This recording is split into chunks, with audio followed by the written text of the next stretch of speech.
Kita hari ini akan belajar tentang bab 2. Disiapkan bukunya, bab 2. Budiah akan siapkan PowerPoint-nya. Sebentar ya.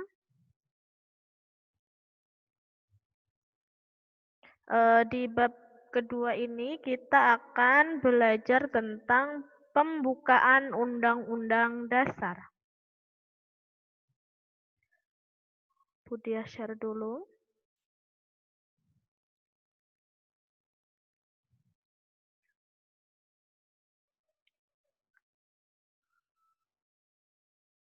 Oke.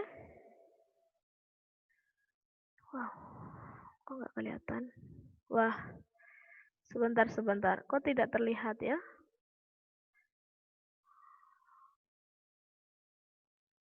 Ulangi ya, terlalu banyak ini yang Budiah buka. Bentar. Oke, sudah terlihat ya?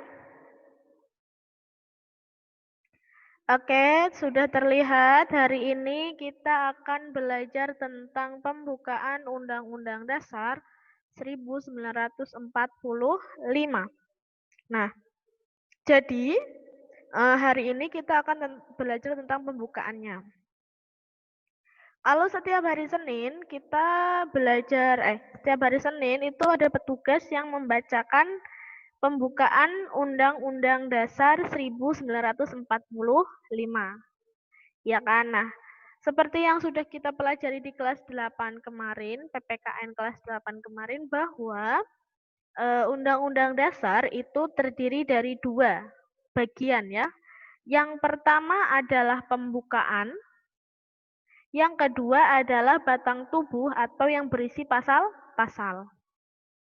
Jadi, Budiah ulangi, Undang-Undang Dasar 1945 itu terdiri dari 2 bagian. Yang pertama adalah pembukaan, yang setiap hari Senin kita baca saat upacara bendera. Yang kedua adalah pasal-pasal atau batang tubuh. Nah, Undang-Undang Dasar ini sebagai undang-undang yang paling dasar, gitu ya. Undang-undang yang menjadi dasar untuk pembuatan undang-undang lainnya, gitu. Oke, kita lihat dulu isinya ya. Ada yang sudah hafal Undang-Undang Dasar pembukaan Undang-Undang Dasar? Ada yang hafal? Hafalnya paling cuma 1 sampai 3 ya. Nanti yang keempat biasanya belibet. Oke, Budia bacakan dulu, bisa dilihat ya. Undang-Undang Dasar Negara Republik Indonesia tahun 1945. Pembukaan. Bahwa sesungguhnya kemerdekaan itu ialah hak segala bangsa. Dan oleh sebab itu, maka penjajahan di atas dunia harus dihapuskan. Karena tidak sesuai dengan peri kemanusiaan dan peri keadilan. Dan perjuangan pergerakan kemerdekaan Indonesia telah sampailah kepada saat yang berbahagia, dengan selamat sentosa mengantarkan rakyat Indonesia ke depan pintu gerbang kemerdekaan negara Indonesia yang merdeka, bersatu, berdaulat, adil, dan makmur. Atas berkat rahmat Allah yang Maha Kuasa dan dengan didorongkan oleh keinginan luhur supaya berkehidupan kebangsaan yang bebas, maka rakyat Indonesia menyatakan dengan ini kemerdekaannya. Kemudian daripada itu, untuk membentuk suatu pemerintah negara Indonesia yang melindungi segenap bangsa Indonesia dan seluruh tumpah darah Indonesia, dan untuk memajukan kesejahteraan umum, mencerdaskan kehidupan bangsa, dan ikut melaksanakan ketertiban dunia yang berdasarkan kemerdekaan, perdamaian abadi, dan keadilan sosial. Maka disusunlah kemerdekaan kebangsaan Indonesia itu dalam suatu Undang-Undang Dasar Negara Indonesia yang terbentuk dalam suatu susunan negara Republik Indonesia yang berkedaulatan rakyat dengan berdasar kepada ketuhanan yang Maha Esa, kemanusiaan yang adil dan beradab, persatuan Indonesia, dan kerakyatan yang dipimpin oleh hikmat kebijaksanaan dalam permusyawaratan perwakilan, serta dengan mewujudkan suatu keadilan sosial bagi seluruh rakyat Indonesia. Ya, ini adalah pembukaan. Jadi kita akan belajar tentang makna dari tiap alinea di pembukaan Undang-Undang Dasar 1945. Nah, jika dilihat ada berapa alinea ya? Pembukaan Undang-Undang Dasar terdiri dari berapa alinea? 4 ya. 4, Bu. Terdiri dari 4 alinea. Oke, kita lihat pertama. Untuk alinea pertama, yang sebelah kiri Budiah tuliskan isinya ya. Tuliskan teksnya dari alinea pertama. Kemudian yang sebelah kanan Budiah tuliskan maknanya, isinya atau intinya. Gitu ya. Yang alinea pertama, kalimatnya adalah bahwa sesungguhnya kemerdekaan itu ialah hak segala bangsa. Dan oleh sebab itu, maka penjajahan di atas dunia harus dihapuskan. Karena tidak sesuai dengan peri kemanusiaan dan peri keadilan. Ini artinya adalah alinea pertama pembukaan Undang-Undang Dasar itu menyebutkan atau merupakan sebuah pernyataan bahwa kemerdekaan adalah hak asasi seluruh bangsa. Jadi hak ya, merdeka itu adalah hak suatu bangsa. Dulu dituliskan ketika kita masih dijajah, gitu ya. Perumusannya dituliskan ketika masih dijajah. Orang Indonesia berpikir bahwa harusnya kemerdekaan itu ialah haknya kita sebagai bangsa Indonesia. Tetapi bukan hanya bangsa Indonesia saja yang punya hak untuk merdeka, tetapi seluruh bangsa di dunia. Ya, adalah hak asasi, hak dasar untuk seluruh bangsa. Maka dari itu, penjajahan di atas dunia harus dihapuskan. Tidak setuju dengan penjajahan. Nah, makna ini mengandung 2 dalil. Yang pertama adalah dalil objektif. Ya, objektif itu mereka melihat bahwa seharusnya yang terjadi penjajahan itu tidak sesuai dengan peri kemanusiaan dan peri keadilan. Mereka melihat bahwa para perumus pembukaan ya, mereka melihat bahwa penjajahan itu memang tidak sesuai dengan peri kemanusiaan dan peri keadilan. Ya, ketika dijajah kita disiksa, kemudian tidak diperlakukan secara adil, kemudian kita dirampas hak-haknya untuk makan, untuk hidup, untuk yang lainnya, dirampas haknya. Jadi ini menunjukkan bahwa kalimat penjajahan tidak sesuai dengan peri kemanusiaan dan peri keadilan adalah dalil objektif. Mereka melihat secara nyata. Kemudian yang kedua adalah dalil. Sorry, Budiah ini nulisnya dalik. Dalil ya. Dalil subjektif. Dalil subjektif itu artinya dari kita ya. Dari kita itu merupakan aspirasi masyarakat Indonesia untuk melepaskan diri dari penjajahan. Secara objektif, Indonesia memandang bahwa penjajahan itu tidak sesuai ya. Dan secara subjektif, mereka memandang kita seharusnya itu bisa melepaskan diri dari penjajahan. Kalau objektif itu memandang orang lain, kalau subjektif itu memandang diri sendiri, lebih kepada egois ya. Egoisnya bangsa Indonesia adalah ingin melepaskan diri dari penjajahan. Jadi, melihat bangsa Indonesia sendiri itu ingin melepaskan diri dari penjajahan, sedangkan melihat bangsa orang lain, melihat bahwa penjajahan itu sebenarnya tidak sesuai dengan peri kemanusiaan dan peri keadilan. Gitu ya. Jadi alinea pertama itu mengandung pernyataan bahwa kemerdekaan adalah hak asasi seluruh bangsa, bukan hanya Indonesia. Gitu ya. Itu untuk alinea pertama. Ada yang ditanyakan sampai sini? Jika tidak ada, ke alinea kedua. Alinea kedua bunyinya adalah dan pergerakan kemerdekaan Indonesia telah sampailah kepada saat yang berbahagia. Dengan selamat sentosa mengantarkan rakyat Indonesia ke depan pintu gerbang kemerdekaan negara Indonesia yang merdeka, bersatu, berdaulat, adil, dan makmur. Artinya, maknanya adalah perjuangan bangsa Indonesia telah mencapai tingkat yang menentukan. Menentukannya apa? Ditujukan dengan kata dan perjuangan pergerakan kemerdekaan Indonesia sudah sampai, berarti sudah mencapai tingkat ya. Perjuangan bangsa Indonesia telah mencapai tingkat yang menentukan. Telah sampailah kepada saat yang berbahagia. Dengan selamat sentosa mengantarkan rakyat Indonesia ke depan pintu gerbang kemerdekaan. Nah, momen ini yang telah dicapai ini harus dimanfaatkan untuk menyatakan kemerdekaan. Mengantarkan rakyat Indonesia ke depan pintu gerbang. Jadi, momennya berarti perjuangan bangsa Indonesia telah mencapai tingkat atau waktu yang sudah menentukan, yaitu ditunjukkan dengan telah sampailah kepada saat yang berbahagia. Nah, saat yang berbahagia ini momennya harus dimanfaatkan untuk menyatakan kemerdekaan. Nah, kemudian kemerdekaan yang dimaksud adalah kemerdekaan negara Indonesia. Artinya merdeka bagi Indonesia adalah merdeka, bersatu, berdaulat, adil, dan makmur. Jadi, Indonesia sudah mencapai batas waktu yang harus diantarkan untuk kepada kemerdekaan, di mana kemerdekaannya harus diwujudkan dengan negara Indonesia yang merdeka, bersatu, berdaulat, adil, dan makmur. Nah, alinea kedua ini memuat cita-cita bangsa. Ya.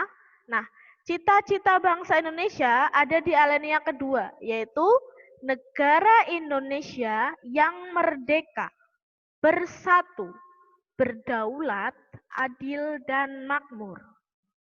Jadi cita-citanya Indonesia adalah menjadi negara yang merdeka. Ya, inginnya Indonesia adalah menjadi negara yang merdeka, kemudian bersatu, berdaulat, adil, dan makmur. Artinya merdeka itu apa? Dijelaskan di sampingnya ya. Merdeka artinya bebas dari penjajahan. Kemudian bersatu artinya bersatu dalam negara kesatuan. Indonesia negara kesatuan ya, bukan negara serikat. Kemudian berdaulat. Artinya Indonesia itu sejajar dengan negara lain, posisinya sama. Tidak ada negara jajahan atau tidak ada negara penjajah. Gitu ya. Indonesia akhirnya berdaulat. Sama dengan negara lain, bukan negara jajahan. Kemudian yang adil. Adil adalah menegakkan keadilan bagi warganya. Kita harus adil dengan warga Indonesia. Kemudian makmur. Mewujudkan kemakmuran dan kesejahteraan bagi warganya. Gitu ya. Jadi untuk cita-cita bangsa Indonesia itu merdeka, bersatu, berdaulat, adil, dan makmur. Merdeka artinya bebas dari penjajahan, bersatu artinya bersatu dalam negara kesatuan, kemudian berdaulat artinya adalah Indonesia sejajar dengan negara lain, tidak ada negara penjajah atau tidak ada negara jajahan. Kemudian setelah itu adil, menegakkan keadilan bagi bangsa, bagi warganya. Setelah itu adalah makmur, ya, memakmurkan warganya, gitu.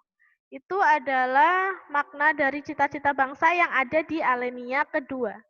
Diulangi ya, alinea pertama itu mewujudkan kemerdekaan, pernyataan kemerdekaan, atau pernyataan bahwa kemerdekaan adalah hak asasi manusia ya, hak asasi bangsa. Yang kedua, ada cita-cita dari bangsa Indonesia.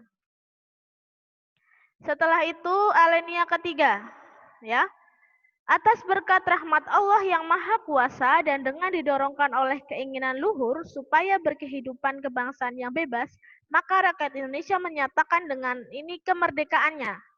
Berarti alinea ketiga, Indonesia sudah menyatakan kemerdekaannya dan kemerdekaan yang dicapai bangsa Indonesia adalah rahmat dan anugerah dari Tuhan yang Maha Kuasa. Ini artinya mempertegas bahwa Indonesia itu percaya terhadap Tuhan. Gitu ya. Akan terlihat sekali orang-orang yang memiliki kepercayaan kepada Allah itu akan membuka setiap omongannya dengan kalimat syukur, rasa syukur gitu ya. Nah, coba sih kamu perhatikan, misalkan ya, yang suka nonton penganugerahan awards ya, entah itu award musik atau award perfilman. Kalau suka nonton, kalau orangnya orang Indonesia mesti bilangnya ketika menerima penghargaan mesti bilang begini, terima kasih, pertama-tama saya ucapkan terima kasih kepada Allah yang Maha Kuasa, kayak gitu. Kemudian kalau orang luar negeri yang memang tidak punya agama, itu mesti mengucapkan terima kasihnya pertama bukan kepada Allah, tidak kepada Tuhan, gitu ya. Karena kalau Indonesia itu dari alinea ketiga ini menegaskan bahwa kemerdekaan yang kita raih itu bukan semata-mata hanya karena perjuangan bangsanya sendiri, tetapi lebih kepada berkatnya Allah gitu ya, berkahnya Allah yang diberikan kepada kita, dan itu menunjukkan bahwa orang Indonesia percaya kepada Allah. Nah, motivasi ini disebut sebagai motivasi real dan motivasi material. Kalau motivasi real itu artinya kita secara nyata itu berjuang ya. Kita melawan penjajah itu berjuang terus-terusan. Setelah itu kita punya motivasi material. Material itu kepercayaan. Nah, di alinea ketiga ini menunjukkan bahwa Indonesia melepaskan diri dari penjajahan bukan hanya karena perjuangan, tetapi karena berkatnya Allah gitu ya, atas kuasanya Allah. Nah, ini bisa kita aplikasikan di kehidupan sehari-hari. Kalau kamu mau mendapatkan nilai yang bagus, bukan hanya dari usaha belajar, tetapi juga dari berdoa. Diimbangi dengan doa, karena usaha saja tidak cukup, kemudian kita pasrahkan hasilnya kepada Allah. Nah, prinsip ini, prinsip yang dari orang Islam ini dipakai dalam pembukaan Undang-Undang Dasar. Gitu ya, ini adalah alinea ketiga. Diulangi lagi sampai alinea ketiga. Alinea pertama membahas tentang pernyataan bahwa kemerdekaan itu adalah hak segala bangsa. Alinea kedua memuat cita-cita bangsa. Alinea ketiga itu memuat makna bahwa kita sebagai Indonesia menyatakan merdeka itu berkat pertolongan Allah, ya, berkat pertolongan Allah. Nah, yang paling panjang adalah alinea keempat. Budia sudah bagi menjadi berapa warna ya? Ini dari 4 warna ini akan dijabarkan ke dalam 4 poin di sini ya. Jadi kemudian daripada itu untuk membentuk suatu pemerintah negara Indonesia yang melindungi segenap bangsa Indonesia dan seluruh tumpah darah Indonesia, dan untuk memajukan kesejahteraan umum, mencerdaskan kehidupan bangsa, dan ikut melaksanakan ketertiban dunia yang berdasarkan kemerdekaan, perdamaian abadi, dan keadilan sosial. Nah, yang warna merah ini itu artinya adalah tujuan bangsa Indonesia. Ya, kalau tadi yang alinea kedua adalah cita-cita, alinea keempat itu tujuan. Indonesia itu harus ngapain ya? Cita-cita itu visi, kemudian tujuannya adalah misi, gitu ya. Misinya Indonesia adalah, tujuannya Indonesia adalah untuk memajukan kesejahteraan, melindungi segenap bangsa Indonesia dan seluruh tumpah darah Indonesia, memajukan kesejahteraan umum, mencerdaskan kehidupan bangsa, ikut melaksanakan ketertiban dunia. Itu adalah tujuan bangsa Indonesia. Kemudian yang hijau, maka disusunlah kemerdekaan kebangsaan Indonesia itu dalam suatu undang-undang dasar. Jadi ketentuan perlunya undang-undang dasar. Nah, pembukaan ini mengamanatkan bahwa Indonesia harus punya undang-undang dasar yang menjadi undang-undang dasar untuk pembuatan undang-undang yang lainnya. Gitu ya. Jadi setelah mengatakan tujuan, kemudian kemerdekaan Indonesia itu harus disusun dalam sebuah undang-undang dasar. Nah, undang-undang dasar ini memuat bahwa bentuk negara Indonesia itu terbentuk dalam suatu susunan negara Republik Indonesia yang berkedaulatan rakyat. Jadi bentuk negara Indonesia adalah berkedaulatan rakyat. negara yang dijalankan oleh rakyat, negara yang berdasarkan dari rakyat, oleh rakyat, dan untuk rakyat. Ya kan? Dari rakyat berarti pemimpinnya dipilih, usulannya dari rakyat ya. Usulan yang diberikan calon presidennya dari rakyat, kemudian oleh rakyat, dipilih oleh rakyat, dan untuk rakyat. Pemimpinnya untuk memimpin rakyatnya kita. Itu adalah negara yang berkedaulatan rakyat. Indonesia sudah menerapkannya. Kemudian yang keempat adalah isi dari dasar negara ya, yang berdasar kepada ketuhanan yang Maha Esa, kemanusiaan yang adil dan beradab, persatuan Indonesia dan kerakyatan yang dipimpin oleh hikmat kebijaksanaan dalam permusyawaratan perwakilan, serta dengan mewujudkan suatu keadilan sosial bagi seluruh rakyat Indonesia. Itu ya. Jadi alinea keempat panjang sekali, isinya 4 pokok, yaitu tujuan bangsa Indonesia, kemudian ketentuan perlunya adanya undang-undang dasar, isinya pasal-pasal ya, jadi pembukaan ini dijabarkan dalam pasal-pasal. Setelah itu, bentuk negara yang berkedaulatan rakyat. Dan yang keempat, dasar negara Pancasila. Budia sudah beri warna. Nah, selanjutnya adalah Budia akan jelaskan tentang tujuan bangsa Indonesia. Tujuan bangsa Indonesia dijelaskan tadi di alinea keempat bahwa 1. Melindungi segenap bangsa dan tumpah darah Indonesia. Kita sebagai orang Indonesia atau yang lahir di Indonesia itu wajib dilindungi oleh negara. Suatu saat kalau kita punya masalah ya, musibah contohnya, kita wajib dilindungi oleh bangsa Indonesia. Misalkan kita sewaktu-waktu di Semarang ada bencana. Nah, pemerintah itu wajib untuk melindungi warganya kita yang di Semarang untuk bisa dievakuasi dari bencana. Itu contohnya. Kemudian yang kedua adalah memajukan kesejahteraan umum. Caranya dengan memberikan fasilitas-fasilitas untuk warga Indonesia agar sejahtera. Ya. Yang ketiga, mencerdaskan kehidupan bangsa. Nah, ini sistem pendidikan yang kita sedang jalankan adalah salah satu upaya untuk mencerdaskan kehidupan bangsa. Gitu ya. Jadi kamu sekolah, kemudian ada universitas, disediakan universitas, ada beasiswa, disediakan beasiswa, itu tujuannya adalah untuk mencerdaskan kehidupan bangsa. Biar orang-orangnya cerdas, pintar ya.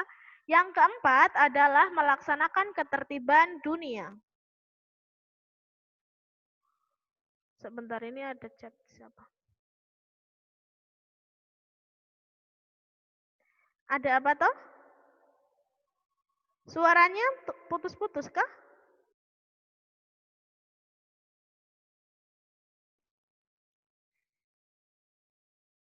Oke, ulangi ya. Jadi tujuan bangsa Indonesia adalah melindungi segenap bangsa dan tumpah darah Indonesia, memajukan kesejahteraan umum, mencerdaskan kehidupan bangsa, dan yang keempat adalah melaksanakan ketertiban dunia.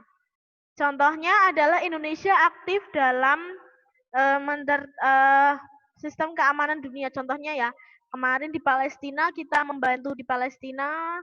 Kemudian ada pasukan khusus PBB, Indonesia tergabung dalam pasukan khusus PBB di negara-negara konflik karena kita ikut melaksanakan ketertiban dunia. Jadi punya 4 tujuan. Nah, coba Budiah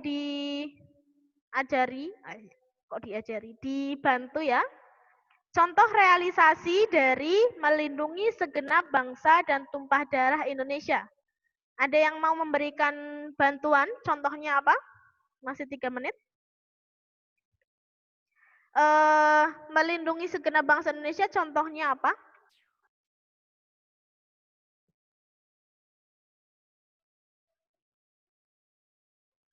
Apa ya? Ada yang memberi contoh? Melindungi segenap bangsa Indonesia dan seluruh tumpah darah Indonesia. Contohnya adalah 1.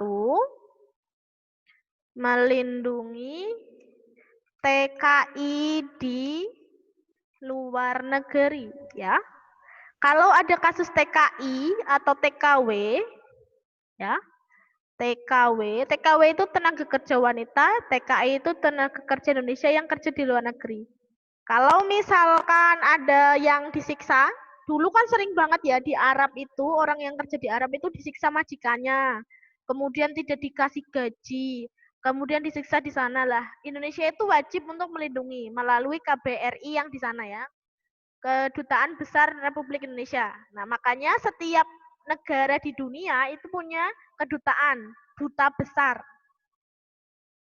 Misalkan Malaysia, berarti di Malaysia itu ada Kedutaan Besar Republik Indonesia di Malaysia. Kemudian di Singapura ada, di Papua Nugini ada, di Amerika ada, di Mesir ada, di Korea ada. Hampir semua negara punya kedutaan. Nah, kalau ada masalah tentang tenaga kerja di sana atau mahasiswa yang di sana ada masalah, itu dibantu oleh kedutaan besar. Karena kita melindungi TKI atau TKW yang ada di luar negeri. Kemudian melindungi bangsa Indonesia dari bencana. Dari bencana, melindungi bangsa Indonesia dari narkoba.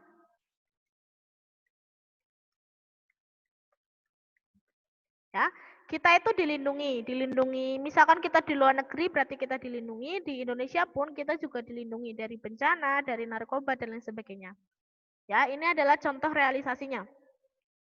Kemudian yang kedua adalah memajukan kesejahteraan umum. Berarti contoh realisasinya adalah dibangunnya fasilitas umum ya. Ada jalan, ada jembatan, kemudian ada transportasi umum dan lain sebagainya. Kemudian menyejahterakan rakyat.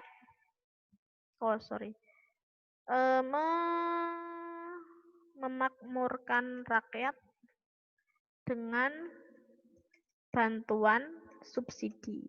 Bisa.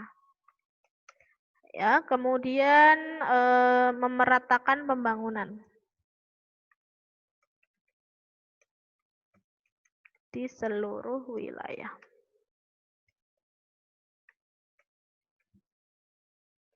Oke ya, ini contoh realisasi dari memajukan kesejahteraan umum. Waktunya sudah mau habis. Sekarang Budia minta tolong untuk yang mencerdaskan kehidupan bangsa dan melaksanakan ketertiban dunia, diberikan contoh realisasinya ya. Ada yang ditanyakan sampai sini? Nanti 15 menit setelahnya untuk mengerjakan ini. Ada yang ditanyakan? Jika tidak,